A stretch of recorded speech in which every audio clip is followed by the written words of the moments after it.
qu'on a dit.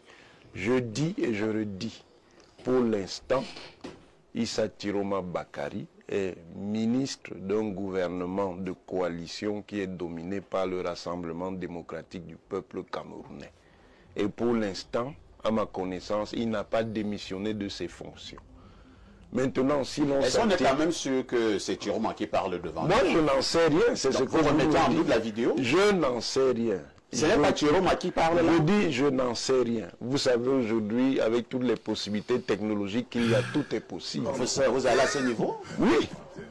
Je dis, tout est possible. Je ne remets pas en cause. Attention, attention, attention. Il faut bien me suivre. Mais moi, je ne vous comprends pas bien. Il faut bien me suivre, monsieur Wafo, avant de commencer à spéculer. Je ne remets pas en cause ce qui est dit. Je dis et je redis que les propos se tiennent dans un cadre d'énonciation. C'est-à-dire que quelqu'un peut parler de quelque chose à un endroit, il dit quelque chose, quand vous lui dites qu'il a dit ça, il dit que je n'ai pas dit ça. Alors que nous avons la vidéo. Bon, maintenant, vous avez la vidéo, dans quelles conditions il a dit? Savait-il qu'il était enregistré? D'accord. Non, pour lui, il ne suffit pas de rire. Savait-il qu'il était enregistré? D'accord. Donc, je dis et je répète pour l'instant. Et on verra donc la position qui sera celle du ministre Chiroma Bakari maintenant que cette vidéo a été dévoilée. Est-ce qu'il va donc assumer les propos qui lui sont prêtés et qui, dans un premier temps tout au moins, semblent être les siens? Voilà. Bonjour les enfants, c'est papa. Mon mur est un asile psychiatrique à ciel ouvert et ma salle d'attente est toujours bondée. Bienvenue à la clinique les enfants. Ça dit que à un moment le cerveau de Pafa ici fait paf.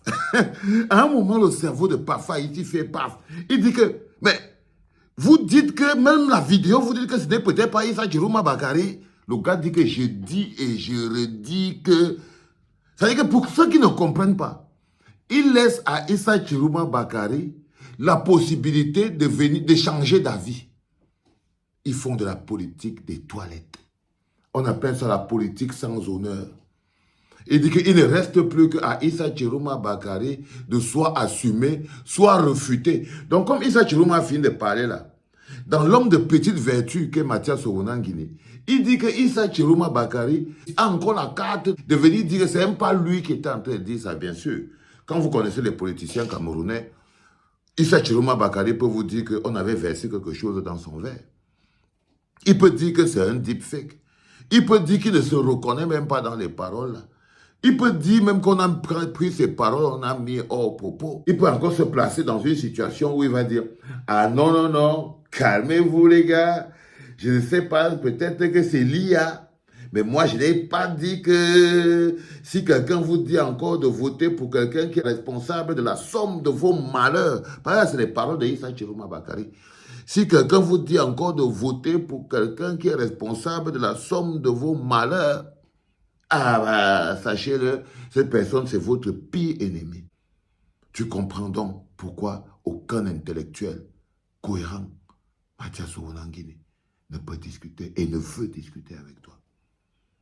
Parce que quelqu'un qui a le cerveau comme le marché Nkololoun comme toi, tu es un homme sans confiance. Tu fais de la prostitution intellectuelle.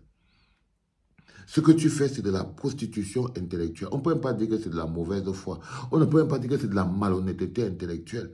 Parce que tout ça, ce serait petit. Tout ça, ce serait petit. C'est le famela intellectuel que tu es en train de faire. Tu fais ce qu'on appelle le famela intellectuel. C'est le con intellectuel que tu es en train de faire. Mais c'est l'expression de la petitesse de ton esprit. Tu es tellement petit, Mathias. C'est-à-dire que tu n'as même pas le niveau humain, basique, de l'homme, d'attacher des lacets, des baskets du général. Tu es méprisable. Tu es méprisable. Regarde jusqu'où tu es descendu.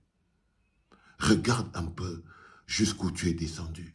Peut-on être aussi petit? Peut-on être aussi petit? Mathias Sorona-Guinée, tu t'es écroulé, frérot. Tout s'est écroulé dans ta tête. Toutes les valeurs, toute la grandeur, tout l'intellectualisme, tout ça s'est écroulé. Qu'est-ce qui s'est passé? Qu'est-ce qui s'est passé, frérot, pour que tu deviennes ce que tu es là? Waouh! Non, personne ne peut vouloir discuter avec toi. Quand tu t'écoutes toi-même, est-ce que tu accepterais de discuter avec toi? Non, Mathias, tu n'accepterais pas. Tu n'accepterais pas de discuter avec toi-même parce que tu es imbuvable. Intellectuellement, tu es imbuvable. Intellectuellement, tu es inacceptable. Il est 7 heures en ce moment où je te dis ça, tu es inacceptable et irrecevable dans une discussion intellectuelle. Tu es vraiment le prototype, tu as terminé ta transformation en militant basique du RDPC. Tu es aujourd'hui le parfait militant basique du RDPC, avec tout ce que cela comporte. La petitesse, la bêtise, l'idiotie, le manque de grandeur. Le manque de grandeur. Je veux seulement utiliser les mots comme ça là pour parler de toi. Petitesse, minable, manque de grandeur, ver de terre, vermisseau, rampant, rat d'égout, tu vois, salamandre, reptile. Ça, c'est les mots que je veux utiliser seulement pour parler de toi en ce moment, Mathias. C'est comme ça que je veux passer ton vocabulaire.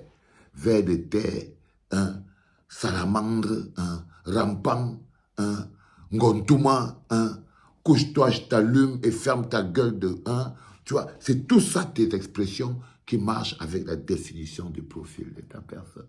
Je voulais te dire ça ce matin très tôt, quand j'allais me lever, parce que c'est pour permettre aux mecs de la clinique de se réveiller doucement, doucement, doucement. Donc là, j'étais mis un peu au petit déjeuner aujourd'hui. Les enfants, regardez bien à quoi vous ne devez pas ressembler. Et vous, mes pauvres étudiants, dont ce monsieur est le vice-recteur, ne croyez rien de ce qu'il dit. Vous n'avez pas eu beaucoup de chance parce que le système a sacrifié votre éducation pour la conservation du pouvoir. Mes chers étudiants, dont Mathias Onangini est le recteur, je suis désolé, vous êtes des sacrifiés. Vous voyez très bien que votre recteur ne vaut rien. Il ne vaut rien. Il n'a aucune intégrité morale. Il n'a aucune intégrité intellectuelle. Ok, c'est une espèce de brigand intellectuel qui n'a pas de dignité. Il n'a pas de dignité, il lui manque la dignité intellectuelle. Il te manque la dignité intellectuelle. Parce que l'intellectualisme est une science digne qui grandit une société. Et il te manque la dignité qui va avec ça. Tu es trop petit. Tu es trop petit et la clinique est trop grande. Tu vois, je viens de comprendre qu'on doit te traiter. Les enfants, on doit nous traiter comme tu vois, non, le dernier des torchons. Allez, réveillez-vous, parce qu'on va courir tout à l'heure. C'était papa.